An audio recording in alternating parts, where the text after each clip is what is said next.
Next up, we're going to go to machine learning with Ms. Rena Baba, who also came a long way to be with us here today. She's going to talk to us about introduction to machine learning tools for beginner and intermediates. Please applaud.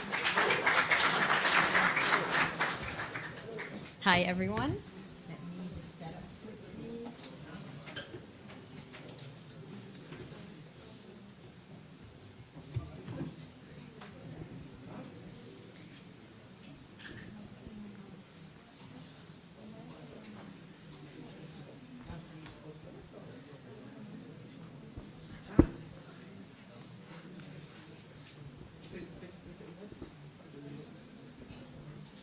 Okay. Hi, everyone. First, thank you so much for having me here. It's a pleasure. My name is Rena Baba. I'm originally from Lebanon, so I won't be able to speak in Moroccan, although I understood 70%, so that was good. I will do the talk in English, but if you speak to me in French, I can understand and maybe try to speak a little bit. Today, I'll talk about machine learning, and I'll start with a quick background about myself and my experience, and then I'll try to get to know you a little bit to make sure that the talk is relevant to you as well.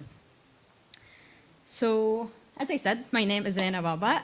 I started my journey in machine learning in around 2016, and I worked as a research assistant in McGill University, and I worked in computer vision. So this is when I first learned about AI, machine learning, and I started doing some work on research and experiments from a student's perspective. So I worked there for quite some time.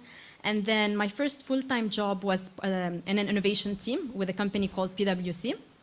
And it's a professional services company. They do a lot of consulting and manage and business consulting. But they had an innovation team, and it was very small. It was 2 people. Now it's like 100. That was 2017. And basically, the team was responsible for researching and understanding what are the technology trends that are impacting business in different industries.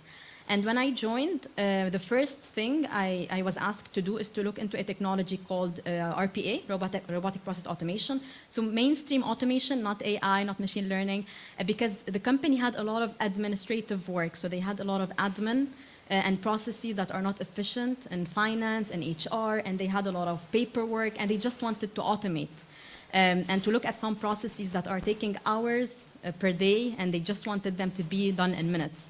So that was the first thing I specialized in. So I was an advanced developer in robotic process automation for quite some time. And then the company evolved, and they started looking into a field called intelligent automation, which is automation plus AI, because they wanted to be able to automate some decision making. And this is where AI and machine learning comes in. So this is when I started working also internally with finance and HR at looking how we can use machine learning. So I'll cover some examples of projects that I worked on. Examples are, for example, predicting who is going to leave a company. So employee turnover and people who leave the company normally cost a lot because the company has to replace that person, they have to recruit them, and that's a very lengthy process. So that was one of the main projects I worked on. So predicting employee churn or attrition. Then finally, and this is how I got into being a Google developer expert, I started working with contact centers on conversational AI. So automating contact center technologies, basically, rather than having customer service agents answer phone calls, we were starting to use virtual agents to answer phone calls and get basic transactional information. And you probably interacted with some of them. Some of the agents are very bad, and I worked a lot with as a user. With a bank in the UAE, and they had a virtual assistant answer the call, and it's really, really bad because it takes like half an hour to do something. But the technology was evolving really fast, and this is basically how I started my career in conversational AI. And I started, became part of the program of GDE, so Google Developer Expert in Conversational AI. Then I moved on to more of a business and UX side, and this is why I talk about this a lot because it's very important whenever you're in tech and you're building products. One of the things that I noticed is that I build sometimes a really cool project or a tool and no one really uses it because it's not user-friendly or maybe it doesn't answer the big business objective. So I started learning a little bit more about design thinking. Is anyone familiar with design thinking? So it's one of the innovation tools or innovation methods. So rather than immediately jump and solve a problem, you really take a step back, understand what is really the problem from the business side, from the user, and so on. So I'll talk a little bit about it today as well. I know I'm covering a lot, but I'd like to raise awareness about some of these things before jumping into detailed solutions. So that's it in a nutshell about me. So worked in automation, machine learning, and now a lot more on innovation and projects that span both the business, UX, and tech side. So before I talk about machine learning and everything we'll talk about today in terms of the tools, I want to get to know you a little bit more. So if you can scan this QR code, hopefully that be smooth. We'll give it a try. Because I'd like to ask you some questions to make sure the talk is relevant to you and your background. So I'll open here.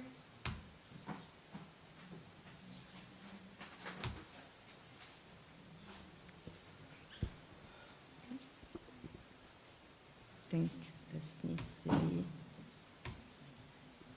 second.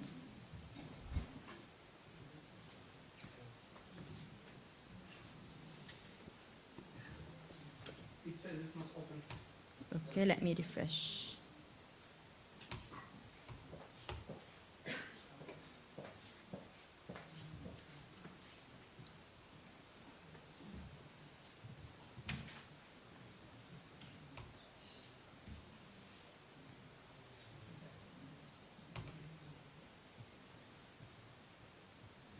Second.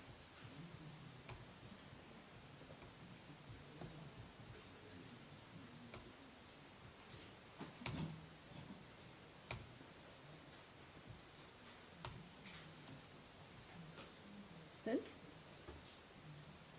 Can anyone? Oh, okay. I think it's the connection. Try one more time. If not, I'll just ask you, and you'll raise your hand. We'll do it the old way. But let's give it one more try.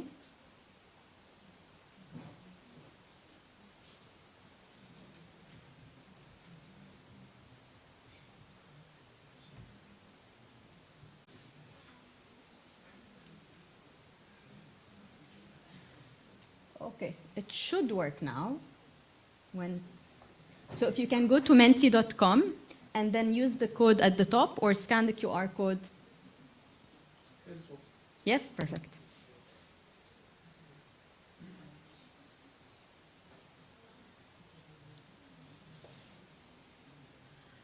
Okay.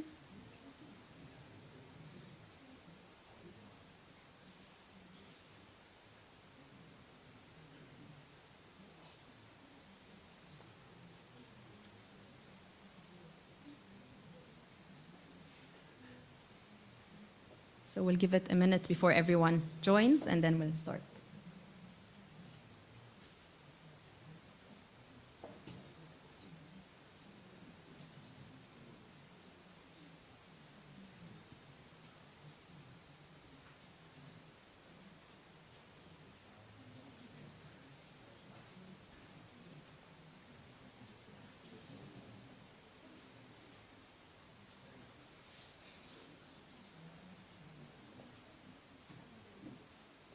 Okay, we'll get started, but don't worry, if you're still trying to log in, you can do it, even if the screen disappears, because you can always go to menti.com and the code will be on the top. Okay, so first question. Just a test. How are you feeling today? How's the energy level?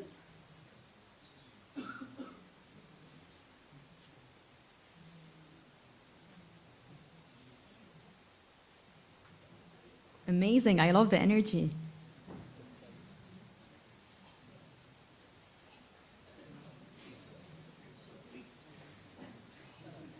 Okay.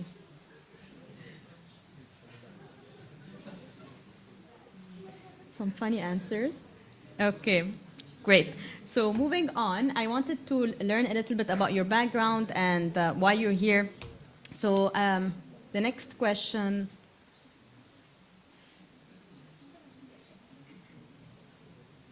Let's see.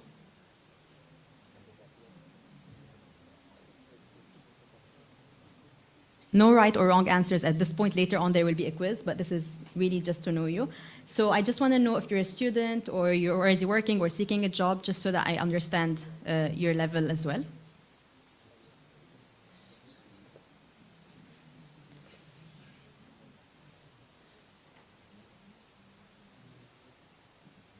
Perfect. Mostly students. And the next question will be about your background in machine learning. So just to really understand your level.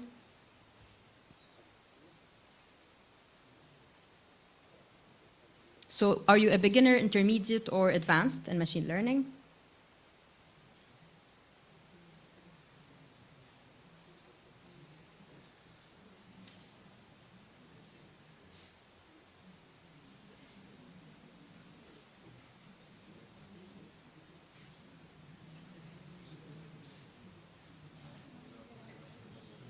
Oops. Okay, mostly beginners and some intermediates and advanced. Great.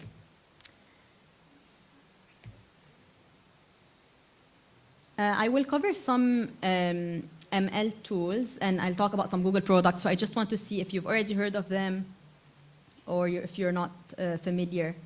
So I'll talk a little bit about simple ML and a tool called MediaPipe.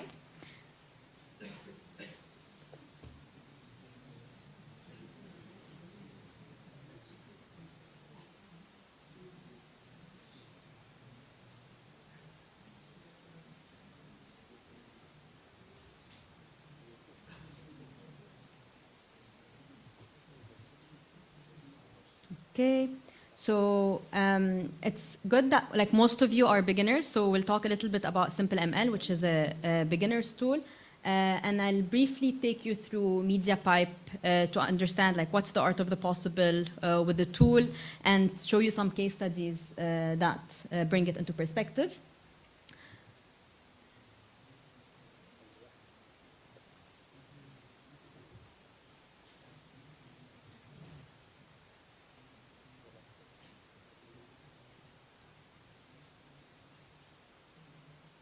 Okay, so obviously in machine learning, there's a lot of things to talk about. So let's say an open question for you to see if I want to focus more on simple ML or talk about traditional machine learning and challenges that come up working in a business environment on a machine learning project.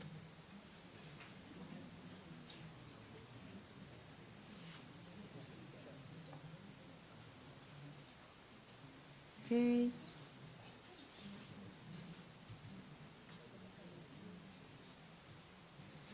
Okay, perfect. So we'll talk a little bit about simple ML to start with, and then MediaPipe. Then we'll move on to talk about some of the traditional machine learning project workflow and what you might face as you work on this. So I'll start quickly then with a quick intro to machine learning. Since most of you are beginners, it will be very, very brief and high level. The most important part here for me will be to cover simple ML and how to use it, because it's a very, very intuitive tool. And I really like to use these sessions to raise awareness about some of the tools that are available, because technically there's a lot of information online, and you'll probably find a lot of tutorials that explain how to use the tools. But a lot of times we might not know about the tool itself, that it exists.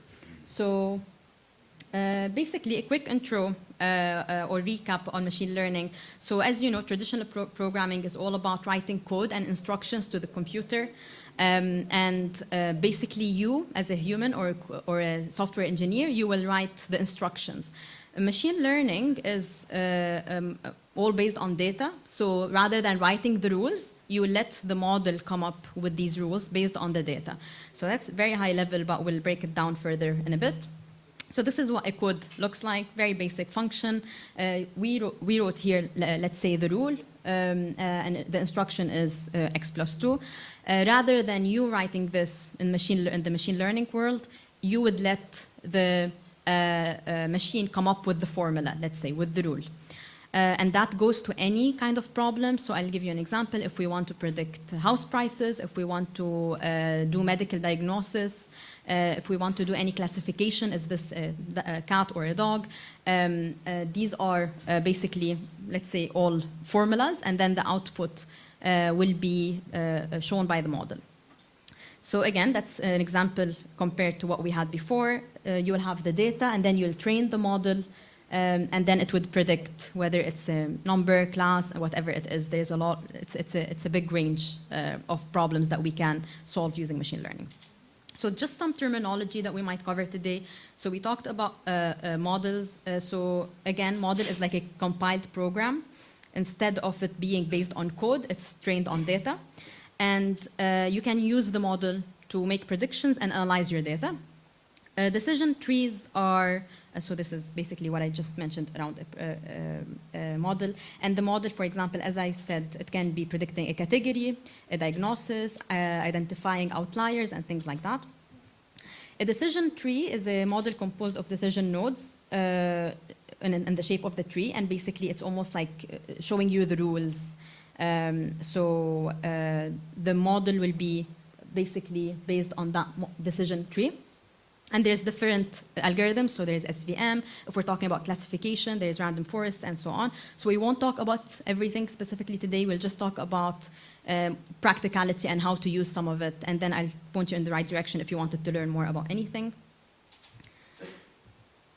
So most of the time, so decision trees or decision forests work best on tabular data, so on structured data. And here, for example, the challenge is coming up with a species. So based on some features, very simple, legs, eyes, and weight, you can predict what a species this is. So simple ML, the value in it is rather than send this data somewhere or train a machine learning model, you can actually bring that plugin on Google Sheets. So you'll be able to access it and add it and be able to predict data, even highlight outliers, fill missing data if you have a lot of, let's say, data already and you just need to fill in missing values, you can use simple ML as well. So basically, Simple ML, to summarize, is a Google Sheet add-on, and you don't need any coding. That's why it's a really good beginner tool. You need minimal ML knowledge, and you don't need to share the data anywhere. It's just if you have the data already in Google Sheets or in Excel format or in table format, you can use that. This is how it looks like, so I'll just show you quickly. Again, you can go online, Google Simple ML, and add it for free on your Google Sheets.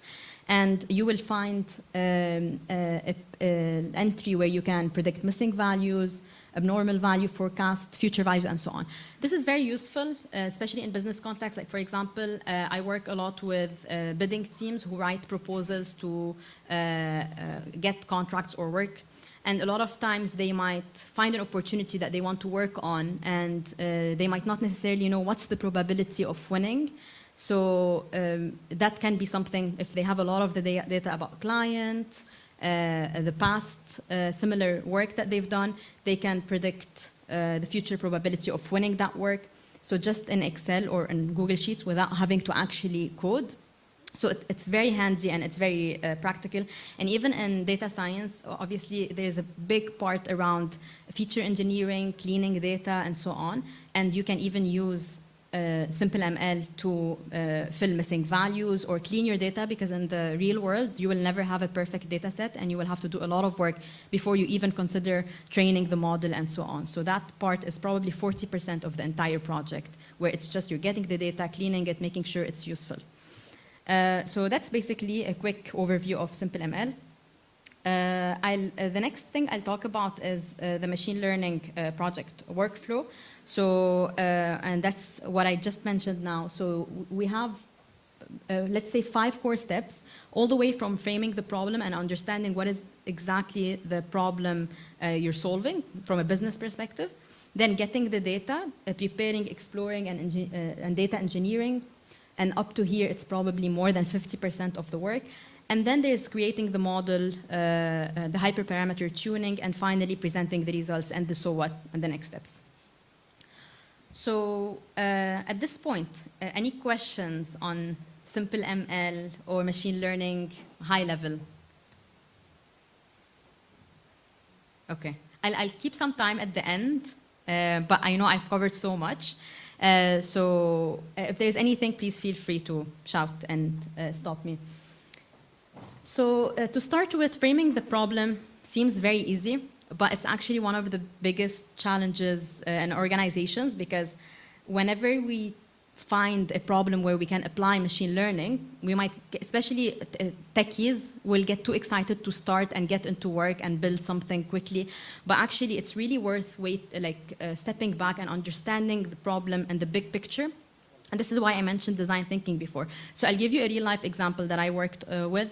And again, it goes back to predicting employees who are likely to leave an organization.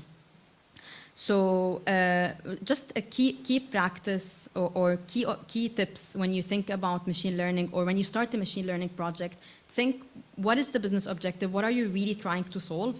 What kind of impact do you want to have? So if you were predicting, obviously a lot of the examples you'll find online is about predicting this is a cat or a dog or whatever, and this is good for like learning and to get something practical in the beginning. But actually in real life scenarios and organizations that spend money on machine learning and invest in people and technology, there needs to be a business impact. So what are we saving? Are we making any revenue by using this machine learning project? And finally, at this stage, you will be able to understand what solution do you need. Are we talking about classification, regression? What kind of machine learning model are we talking about? So these are key tips at the beginning of the project that you need to have in mind. And again, best case scenario, you will have all the answers given to you, but this rarely happens. It will be a big challenge, often ambiguous, and it will be something like this, for example, because these are the challenges that actually people solve in the real world. Let's say in retail, so the client is failing to retain their customers, and they're losing revenue. So let's say there's a mall or a center or a contact center, and they're not, we see a decline trend in their sales, and it's like, go solve this problem, because for the most part, this is where the business challenge comes from. Of course, we're not going to say immediately machine learning, but you're going to have to investigate, and this is where design thinking as a tool is very helpful, because it's all about having empathy and really understanding what is going on from different angles, so from the business, from the customers, from the employees. So spending time and understanding the problem is super important at this stage before you even think about the solution. And again, for example, it can be as simple as talking to customers and employees to understand what's going on. In my case, for example, I worked on a project that is similar with a mall in the UAE that was struggling with this, and they kept saying their customers are leaving. But actually, when we did some investigation, we understood that their customer service is really, really bad, because their employees are not happy, and every week or two, they change. I had the same exact situation. We worked with an airport that is actually huge in the Middle East, and they had 1,200 employees, and they were also leaving, and they work in customer service. So when an employee is unhappy and they leave, then the customer is unhappy because no one's helping them. So basically, rather than the problem being how can we predict which customer is going to leave, it became more how can we understand why are employees leaving and employee churn, and make sure that we keep them engaged. So in terms of machine learning, this is a very straightforward example, because what you're really trying to do is predict who is going to leave before they leave and retain them. And it can be, do they need training? Do they need compensation review? And so on. And it's a big business problem that any organization have. So a quick summary for this is a quote from Einstein that I really like, and it says, if I had an hour to solve a problem, I'd spend 55 minutes thinking about the problem and 5 minutes thinking about the solution. Because it's really worth it at this stage to fully understand what is the challenge you're dealing with before immediately jumping into a solution.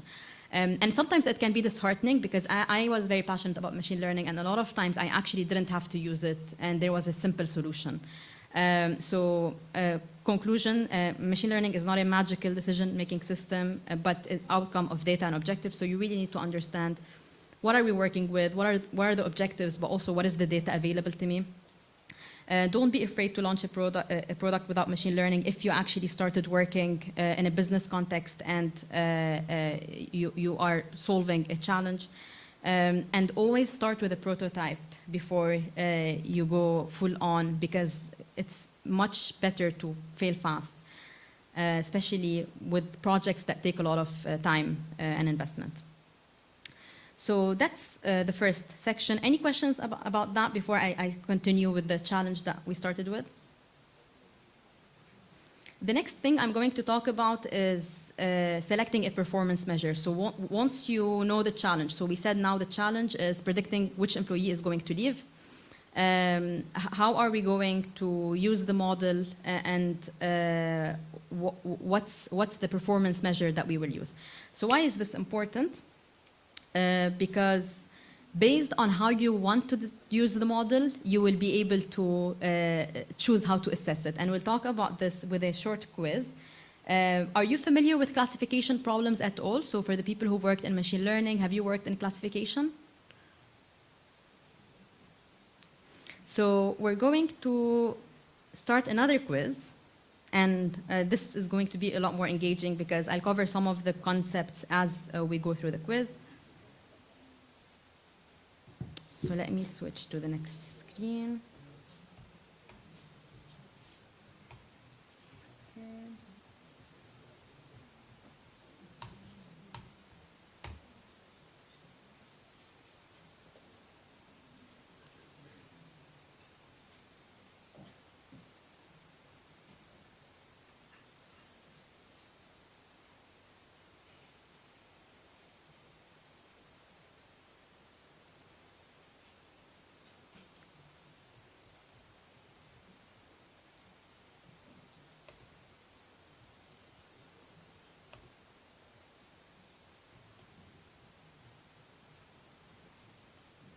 So again, you can either scan the QR code or go to menti.com and choose the code.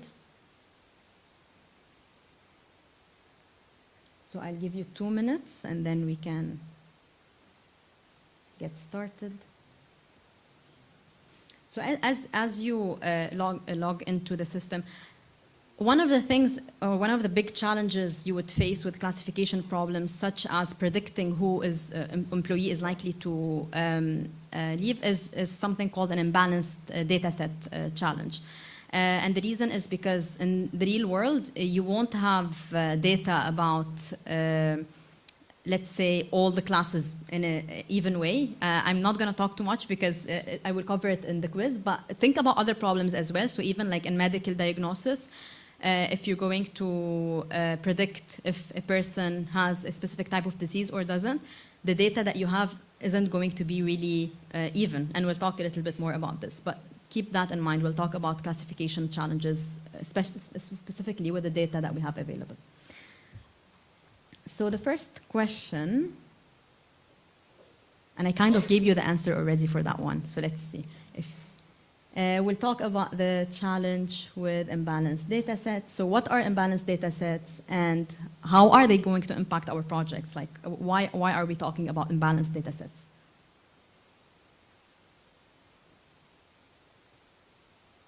Let's see.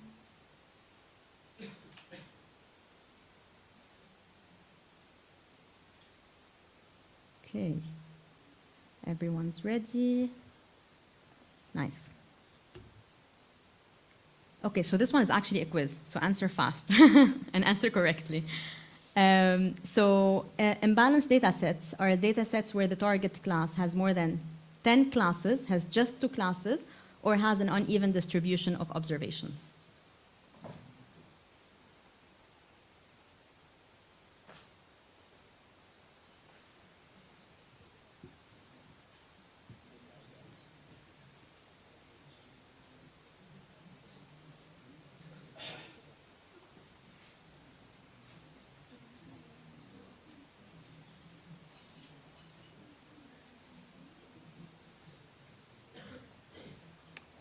Correct. So most of you answered correctly.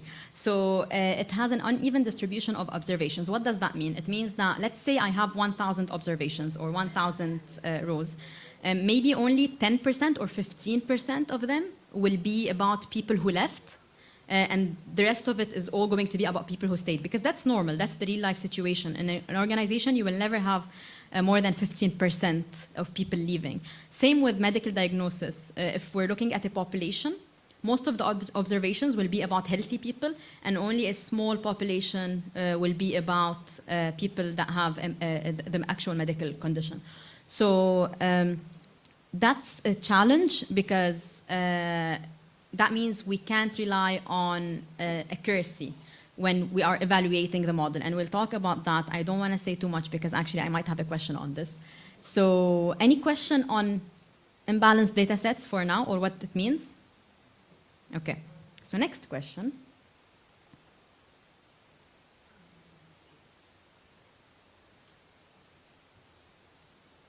And there are many techniques to deal with the imbalanced data set and how to fix them. So I won't cover this in detail, but there are techniques like undersampling, oversampling, and so on to make sure that the data is actually useful to train the model on.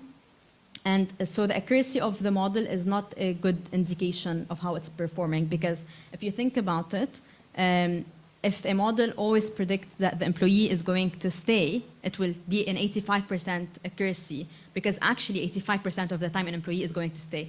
So accuracy is not necessarily the right measure here. We'll talk about other measures to evaluate the model on once we start training. So there is something called confusion matrix in classification problems. Have you ever seen or heard about a confusion matrix? So basically, in summary, it's a combination of looking at true positives, false negatives, and true negative. What does that mean? If you predict an employee is going to leave and it's actually an employee that's going to leave, that's a true positive. A false positive is when you falsely predict that an employee is going to leave. And a false negative, that's basically the idea, or a true negative. So you say that an employee is going to stay, and actually it's true, they're going to stay. So at the back of the confusion matrix, there are a couple of metrics that might be more useful. So one is precision and one is recall. And depending on how you want to use the model, so going back to your business objective, you will be able to choose the metric. So let me see if I have a quick summary. So recall and precision, the best way, or like in layman's term to describe it, is the recall is the ability of the model to identify where the person will leave. So it's the ability of the model to recall all the cases when a person is actually going to leave.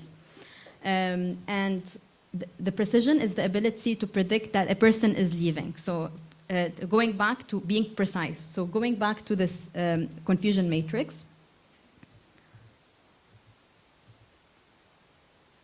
So precision is the true positives over the true positives and the false positives, and it's all about being precise. So this model, think about it, it's a model that doesn't want to make any mistake.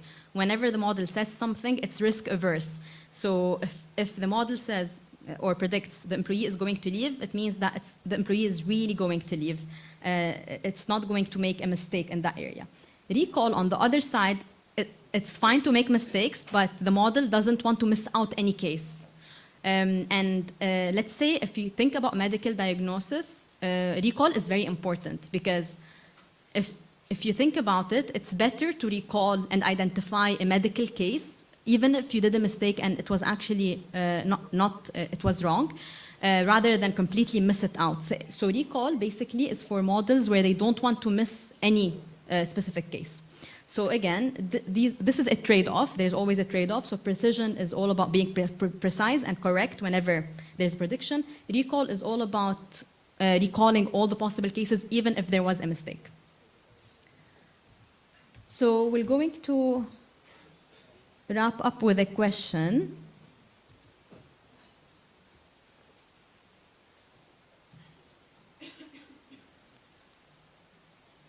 So now we are, as I said, dealing with imbalanced data sets. So the number of observations are not similar. So We have prediction, recall, F1 score, accuracy.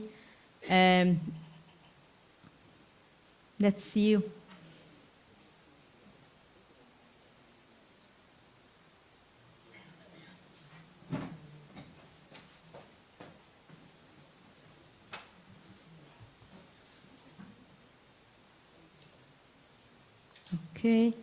Okay, so it depends on how we intend to use the model is the right answer. Why? Actually, I have the next two questions that will focus, and it's a trick question. So again, think about it this way. If precision is used with a risk-averse model, so a model that doesn't want to make any mistakes. So when it predicts an illness, when it predicts an employee is going to leave, it's definitely correct. Recall is about making sure that it always predicts the true positives. So if there's someone who's going to leave, it definitely is going to predict that this is going to leave. However, sometimes it will predict wrongly. So it will say that employee is going to leave, but actually they're not going to leave. So that's the trade-off. It's a little bit complicated, but it's, again, going to being risk-averse versus wanting to predict all the classes. So I have two questions, and these two questions are different scenarios. So I will ask you, which one would you choose? Here depends on how we intend to use the model, because I didn't tell you if the model should be risk-averse or the model should definitely predict everything. So I'll ask you this question, and I'll give you a little bit of a hint as well before you answer.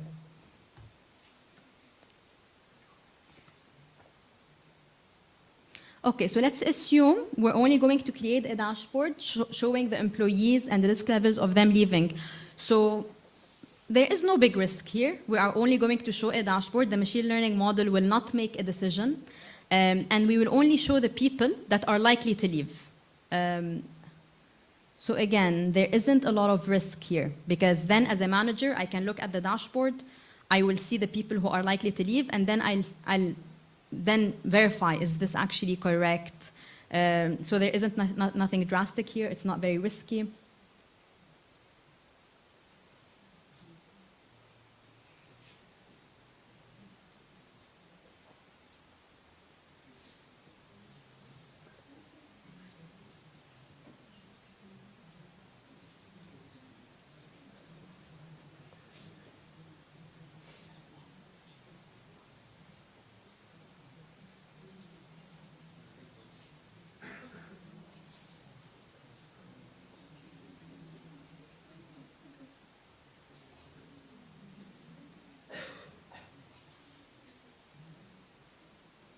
Okay, correct. Most of you got it right. It's recall.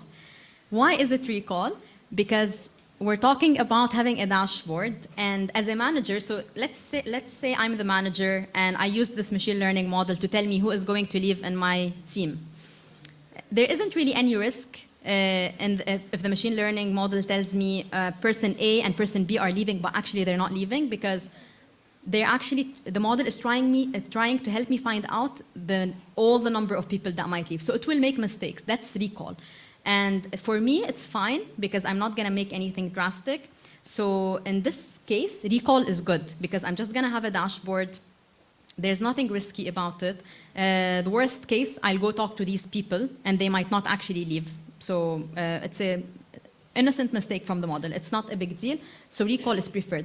Now, if I used precision, can someone tell me what would be the bad thing here about using precision as the evaluation metric?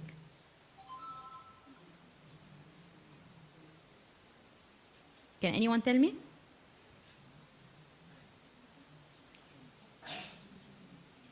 So if I used precision, I'll have a very, very risk-averse model. So the model will not want to make any mistakes. So I might have person A and B, C, D leaving, and it's not really sure, but it's only sure person A is leaving, so it will tell me only person A is leaving. But actually, other people might leave as well. So precision is really about being precise. So the model will be very risk-averse, and it doesn't want to make mistakes. So in that case, I will be missing out on people that are actually might leave. They might need additional training or a compensation package revisit and so on. So that's basically the difference. And then the last question, and then we can, I can cover a little bit on MediaPipe if we have time and answer any questions. It will be another scenario, but this time I'll also ask you which evaluation metric would you use, recall, precision, and so on. I think I have one more question.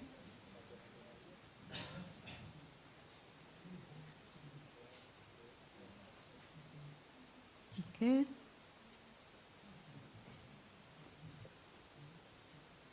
Okay, actually that was the last question. So we have a winner, Tom. Who's Tom? Well done. So I'm just going to give you another example just to demonstrate the difference when you evaluate your model. If I said that, it rarely happens in the real world, but if I said that the model will immediately give a salary increase to the employee who is likely to leave, then what metric would we choose? Precision, because then it needs to be risk averse, because the model is making a big decision and making an action. So it's very tricky. It's not black and white, but this is where I wanted you to see that machine learning is a lot more than just coding. There's a lot of thinking and business knowledge that you need to have and you need to take into consideration, especially if you work in data science and business organizations, because no one around you will guide you. From a business sense, they would be like, you're the data scientist, this is the data, predict this and that. And you will need to answer questions as, how will I evaluate the model? What metrics should I choose? And all of this goes back to how will you use the model. So you need to really spend a lot of time with the business understanding how do they intend to use it, because you're not going to make all the decisions. And you will rarely have someone give you all the answers. So that's it when it comes to traditional machine learning. I'll talk a little bit about MediaPipe, but let me revisit the process. So I didn't cover a lot on here because that's very technical when it comes to preparing, exploring, and engineering the data, because again, in the real world, you will never have an Excel sheet with all the employees' data that you need. It will be messy, you will have missing data, and there will be a lot of techniques that you need to use to deal with real case data sets and real case scenarios. The last thing I will cover, and then I'll hand over to questions. And you can ask me about anything, whether it's design thinking, career-related question, or machine learning, AI, simple ML, and MediaPipe. I'll show you MediaPipe quickly because I would consider it's an intermediate tool, and I'll give you an example of how it was used in a real-life situation. So let me quickly see if this loads. So MediaPipe requires a little bit of code. So simple ML requires 0 code, but MediaPipe gives you the example of the code. And what's really cool about it is that there's a lot of categories around object detection, image classification, and so on, even text and so on. So you can already take the model, it's pre-trained, and you can use it in your code, and it's great for on-device machine learning. So I'll give you an example of a company, I think it was Adidas, that used MediaPipe, and I'll tell you exactly how they used it. I think they used the object detection model, and basically the way they used it is that you know when you go in the store and you're shopping for shoes, sometimes you might find the shoes you like, but you don't have the right size, and then you ask the staff, and then they go try to see if they have it available, and they come back. So what Adidas did, they used MediaPipe for their app, and now as a customer, you can walk in some of their stores and scan the shoes you need, and then you press the size that you want, and then immediately someone will come to you without you having to talk or ask and wait for someone to be available. And it uses MediaPipe on device because it does the object detection, it finds the similarity, it finds the product in the database, and then it retrieves the size that you need. So that's an example of how it's helped increase sales, customer satisfaction as well, because waiting time is less, and so on. There is so many examples. I like this example because it's, again, a real-life example with an impact. But here you'll find a lot of other examples and ways you can use MediaPipe. And you can even go and try it out. So for example, let's say you want to do this gesture recognition. You can actually open the camera or upload a picture and then see that how the model is working. and then you can also see the code or retrieve it to embed it as part of your application. So that's an intermediate, I think, tool, and it's very useful. And I think, yeah, that's it. I'm only going to cover that much. And I'll hand over back to you for any questions on anything we covered around machine learning, design thinking, or any of the tools that I talked about today. Questions? Yes?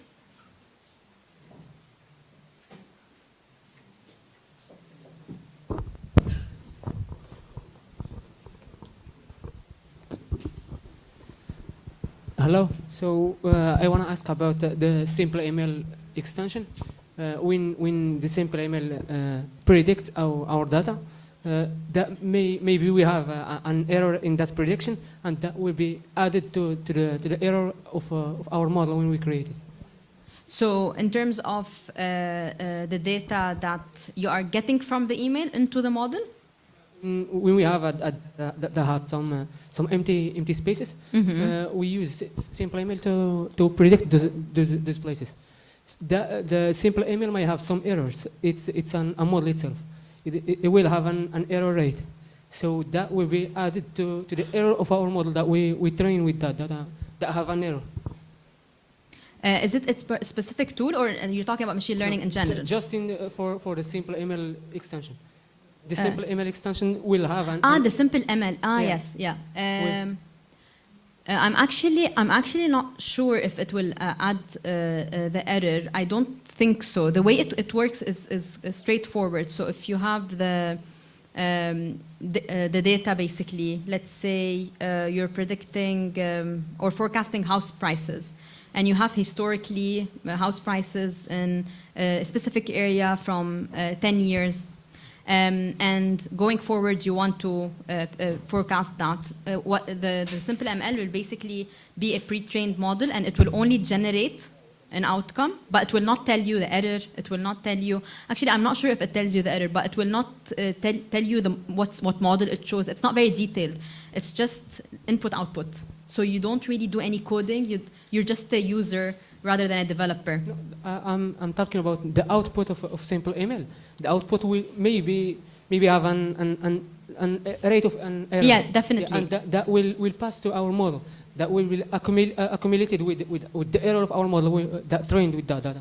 Yeah, definitely. It's correct. It would have a confidence level and a rate of error because it will never be 100% accurate, and that would carry on if you used it as part of your data prep. Okay. And can it predict the words or just numbers? It can predict the words, but that's classification. So for example, you might have, so the example that Google has, let me open it quickly if I can.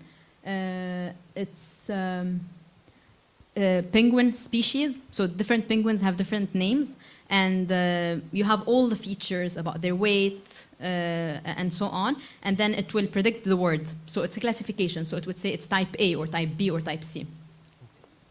Thanks. And this is a detailed tutorial for simple ML. You'll find everything you need. It's very straightforward, and it has some data sets. So I can share that link with you as well. I think it's loading. Yeah. Any other questions? Yes, please.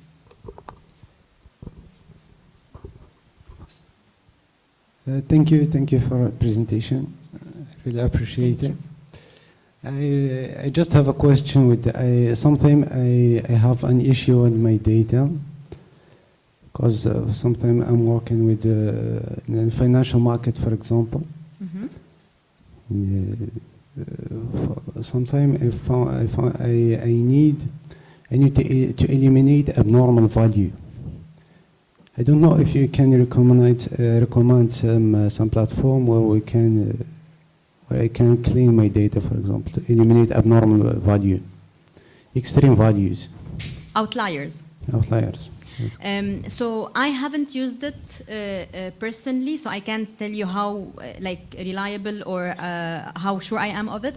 But simple ML is actually also used for evaluating outliers. So let me see if I can quickly find the slides. You can give it a try. If it doesn't work, you Yes. might have to do it with like just a Python script. So the traditional way, I'll tell you two ways. The very easy way, that is using simple ML. Let me take you to the right slide. So here, you will see, other than predict missing values, you also have spot abnormal values. So this is the outlier you're talking about. So it might immediately, and this is really cool if it works well, it will immediately highlight which values are outliers for you, and you would have automated part of your data prep work. Another way is to actually do it manually, and there are different techniques to deal with outliers. So here you will need to rely on a way to either remove them or cap them, and that can be a Python script. I probably have a Python script for that, so if that's something that you might find helpful, I can share that with you. But I think SimpleML should be able to do it. Yes, thank you. Any other questions?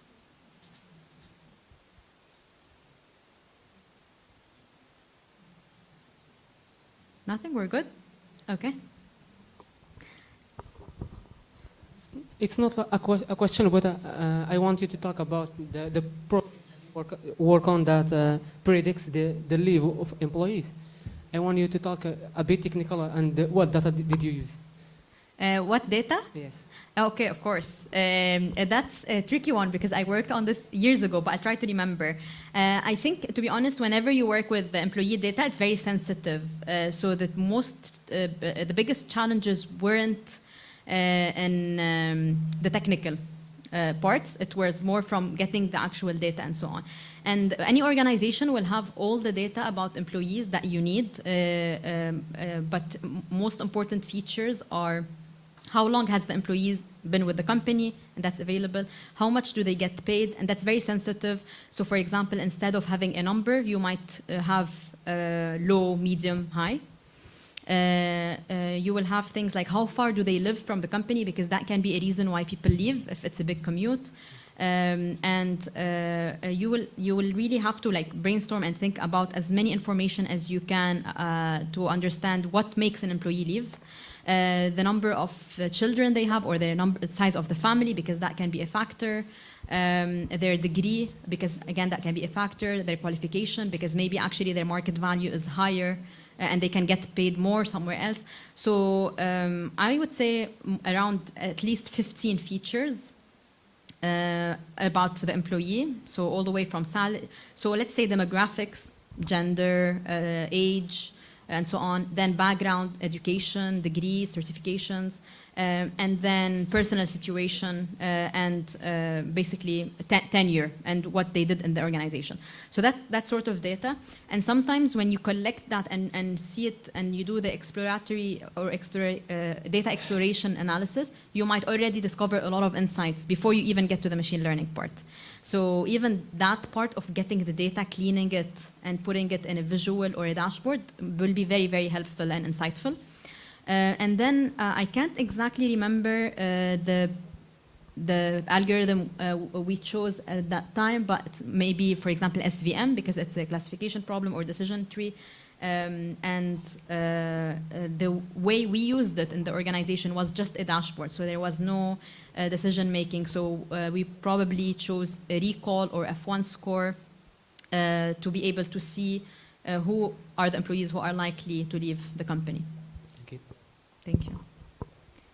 Any other question?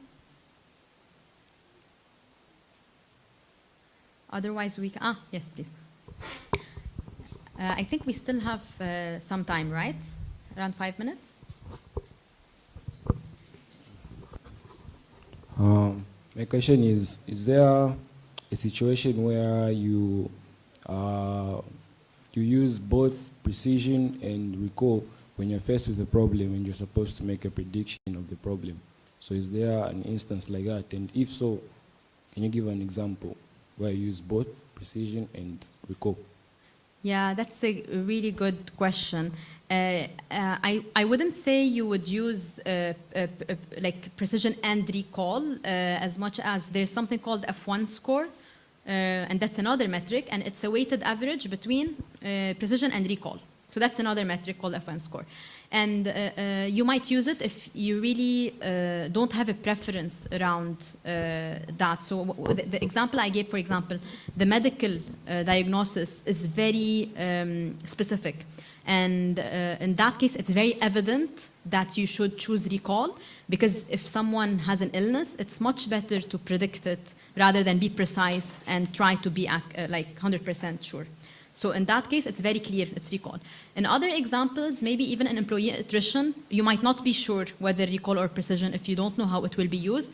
F1 score is fine. So for this one, you can use F1 score if you don't know how the machine learning output will be used. So it really depends.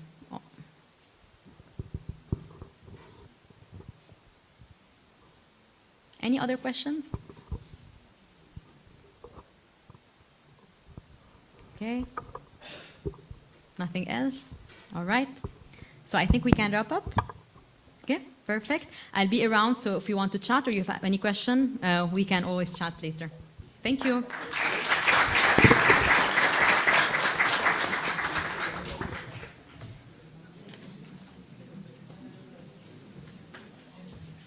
Thank you very much, Ms. Rena. We're going to have a coffee break right now, so you guys are very welcome to go take a break for an hour, and then we will be back with the talk of Yasin El-Jakani. Thank you, guys.